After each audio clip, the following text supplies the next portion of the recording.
এর কাজ আরও 5-6 বছর আগে ধরেছে, কিন্তু কাজ করে না। বস্তা ডাম্পিং করেছে আরও আধা কিলো ওইদিকে, অথচ আর কোনো কাজই করে নয়। সেই জন্য আমাদের ভেঙে ভেঙে আসতে আসতে আমাদের ঘর বাড়ি সব শেষ, সব কিছু বিলীন হয়ে গেছে। এখানে অনেক ঘর দুয়া ছিল, সব ভেঙে এক চলে গেছে। শুধু আমি যাইতে পারি না আমার জায়গা সংকটের কারণে। আর এই যারা এখানে কাজ করে বলো ফালা ইয়া করে, ওদেরকে বলছিলাম, ওরা আমার কোনো কথাই শুনে না। পানি উন্নয়নে বোর্ড আসছিল, ওরাও বলছিলাম, ওনারা কিছু আশা দিছিল যে একটা সিঙ্গেল বেরিয়ে হলেও করবো, তাও সেটা করে নাই। তাহলে সরকার এত টাকা কেন দিল ওদেরকে? আমাদের টাকা, আমাদের জনগণের টাকা, 31 কোটি টাকা দিছে এই কাজের জন্য। আমরা এটার ভালো মানে কাজ চাই, আর যারা রংবাজি করছে এদের সবাইকে আইন আওতায় আনি শাস্তি দিতে চাই।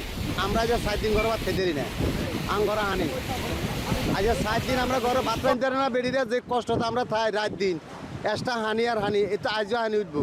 হিয়ারা ইয়েন দিয়ে হাঁড়ি খা আর ওই আমাদের গীত গা, ওই কণা দি গায়ে একখান রায় দেয়, একবার বালুগুনি নিয়ে ইয়েনে টালা, গায়ে গুনি নিয়ে ইয়েনে টালা, এই হিয়াগো কাম।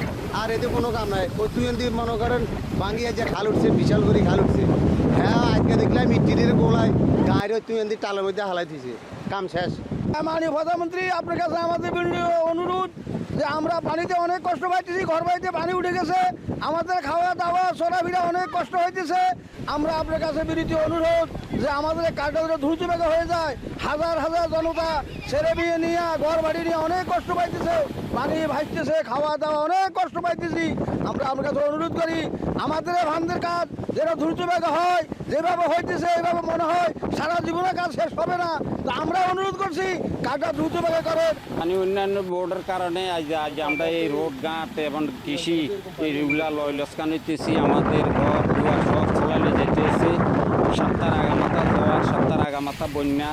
বন্যা যা হোক না হোক, কিন্তু জোয়ারের পানি আমাদেরকে অত্যাচার অবিচার বেশি করতেছে। আমাদের আশেপাশের কৃষি জমিগুলো আমরা ধান চাষ করতে পারি না, কৃষি কোনো জিনিস চাষ করতে পারি না। ইয়ান্দি বান্যা এলি ইয়ান্দি জোয়ারা লই যায়, ইয়ান্দি সই এলি ইয়ান্দি জোয়ারাই আবার হয় না ওই যা। ইয়ার এই যে রোড ঘাট সব জোয়ারে লই যেতেছে একমাত্র শুধু বেড়িবাদের কারণে। এই বেড়িবাদটা আজ 7-8 বছর পর্যন্ত হইতেছে না, 5-7 বছর পর্যন্ত খালি হাটকি জুটকি দিতেছে। বস্তা কোগা হালা আবার কোগা হালাই দি হেরা চলি যা। শুধু পানি উন্নয়ন বোর্ডের কারণে এরা যদি সৃষ্টি করে, এরা যদি রাগ সৃষ্টি করে, তাহলে কন্ডাক্টর কি না করি পারে নাকি? এগুলা একমাত্র এদের দোষ, এই পানি উন্নয়ন বোর্ডের দোষ। যখন বেড়িবাঁধের কাজ স্টার্ট হয়েছে অর্ডার, তখন থেকে কাজ করলে আমাদের এখান থেকে অন্তত 1 কিলো জায়গা থাকতো। তাহলে আজকে এত দুর্ভোগ আমরা পড়তাম না। আমাদের পুকুরের মাছ নাই, বাড়ির ঘর বেটা নাই, বাগানে কোনো ফসল নাই। এখন এই বছর আমি 1 মণ ধানে জ্বালা হলে আমার এরপরে প্রতিনিয়ত আমরা ভাত পর্যন্ত খাইতে পারি না। এই যে ভাত রাঁধছি, পানি উঠে গেছে, চলে ভাত কি খামু না ফালাই দেবো, হয় না। এই বাত আমরা তুই চলে যাইতো, এই অবস্থায় আছি। কারণ পানি উন্নয়ন বোর্ড এবং আমাদের এমপি মহোদয় যদি একটু লক্ষ্য করে আমাদের দিকে, তাহলে হয়তো আমরা এই দুর্ভোগ থেকে বাঁচতে পারি।